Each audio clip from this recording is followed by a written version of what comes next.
سيدنا الحسن بن علي قال: لو أن رجلا شتمني في أذني هذه واعتذر في أذن الآخرة لقبلت عذره. بأن الأذن سبه شتمه، بأن الأذن قال له بعتذر، قال له قبل العذر.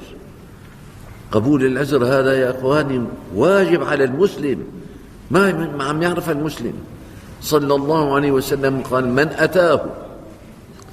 من أتاه أخوه متنصلا من ذنبه، عم يعتذر من ذنبه، أخطأت بعتذر، عملت كذا بعتذر. من أتاه أخوه متنصلا من ذنبه فليقبل منه محقا كان أو مبطلا.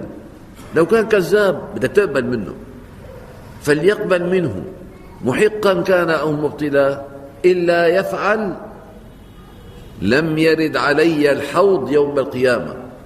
محروم من حوض النبي يوم القيامة ومن شفاعة الرسول. ابنك أساء قال لك بابا بعتذر، بدك تقبل عذره. أما تضرب فوق ما اعتذر فأنت ظالم تعتبر، وولدك له عليك حق يوم القيامة. فدائما يا إخواني اقبلوا عذر من يعتذر. متى ما اعتذر معناته أساء، عرف أنه حاله أساء فعم يعتذر، وإذا اعتذر خلاص مقبول العذر. لو سبني بها الإذن واعتذر بها الإذن لقبلت عذره. هذا مين؟ هذا ابن رسول الله سيدنا الحسن ابن علي، النبي قال: الحسن والحسين سيدا شباب أهل الجنة. وأما جعفر الصادق رضي الله عنه من آل بيت النبوة قال: لأن أندم على العفو 20 مرة أحب إلي من أن أندم على العقوبة مرة.